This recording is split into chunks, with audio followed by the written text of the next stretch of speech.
In this video, we'll examine the Graduate Management Admission Test, also known as the GMAT.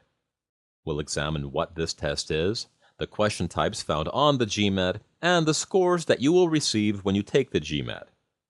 Let's begin with what this test is. Put simply, the GMAT is a standardized test designed to predict one's ability to succeed academically in business school.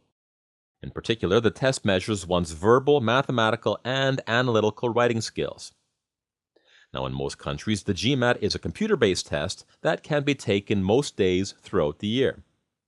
In countries without an extensive network of computers, the GMAT is offered as a paper-based test.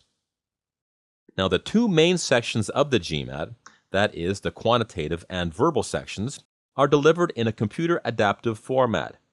This means that the test questions are not preset in advance. Instead, the difficulty level of each question is based on whether or not you correctly answered the previous question. So given this format, the test takers are presented with only one question at a time, and because each question is based on the results of the previous question, you may not skip, return to, or change your responses to previous questions. Finally, it's worth noting that about 10 to 15% of all questions on the GMAT are experimental questions. These are questions that the test maker has recently created and is now collecting data for. Once enough data has been collected for an experimental question, the test maker will have a good idea of the difficulty level of that question so that it may be used in future tests to determine one's score. Now, since the difficulty levels of experimental questions have not yet been determined, these questions do not count towards any of your final scores. However, since experimental questions are not labeled as such, you must assume that every question counts. Okay, so that's a basic idea of what the GMAT is all about. Now let's examine the different question types found on the GMAT. We'll start with the Analytical Writing Assessment section, also known as the AWA section. Here you must write an essay called Analysis of an Argument. For this essay, you will have 30 minutes to write a critique of a given argument. Here's an example of a typical essay prompt. Here you're presented with a somewhat flawed argument, and you're directed to discuss the merits and weaknesses of that argument. Okay, the next section we'll examine is the Integrated Reasoning section. This section tests your ability to analyze information from a variety of sources, including charts, tables, and text. In this section, you will have 30 minutes to answer 12 questions. Here's an example of a question you might find in the Integrated Reasoning section. If you want to try solving these questions, pause the video now so that you don't hear me say that the correct answers are here and here. Okay, the next section we'll examine is the Quantitative section, also known as the Math section. Here you will have 62 minutes to answer 31 questions. Now, there are two different question types found in the Quantitative section. First, there are problem-solving questions, which comprise about 60% of all questions. With problem-solving questions, you are given a mathematical question with 5 answer choices. Here's an example. Now, if you would like to pause this video and try to answer the question on your own, you'll find that the correct answer is D. Okay, the other question type you'll find in the math section is the Datasufficiency question, which comprises about 40% of all math questions. This question type is very unique to the GMAT, so it's unlikely that you've ever seen a question like it before. Here you must determine whether two different statements provide enough information to answer a given question. Here's what I mean. In a data sufficiency question, you are presented with a target question that cannot be answered using the given information alone. This target question is accompanied by two statements, which may or may not provide enough information to answer the target question. Finally, we have 5 answer choices, which are the same for every data sufficiency question. These 5 answer choices are all related to whether or not each of the two statements provides sufficient information to answer the target question. Now, in this particular question, the correct answer is A, which means statement 1 alone provides sufficient information to answer the target question, but statement 2 alone does not provide sufficient information to answer the target question. Okay, so that's an overview of the math section of the GMAT. The last section to examine is the verbal section. In this section, you will have 65 minutes to answer 36 questions. Now, there are 3 question types found in the verbal section, and each one comprises about 1/3 of all questions. Let's examine sentence correction questions first. These are essentially grammar questions in which you must select the answer choice that creates the best sentence. Here's an example. First, you're presented with a sentence that has some or all of its words underlined. Beneath that sentence, you will find 5 ways of phrasing the underlined part.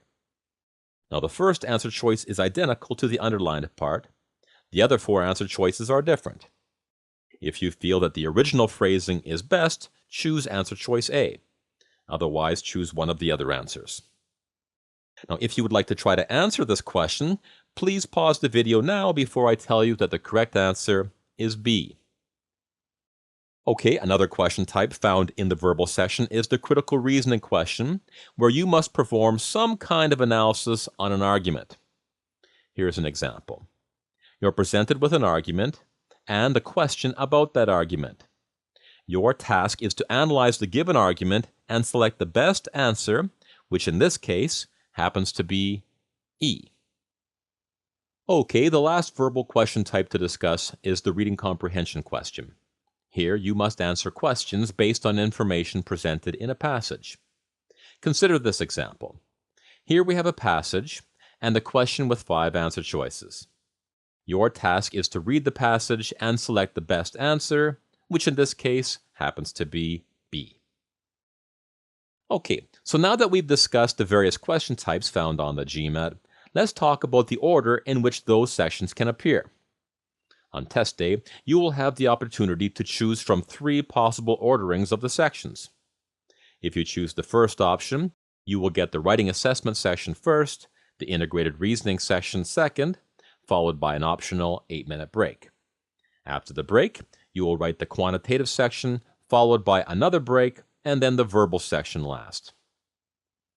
Now, if you select the second option, the ordering of the test will be the verbal section, break, quantitative section, break, then the integrated reasoning section, and then the writing assessment section.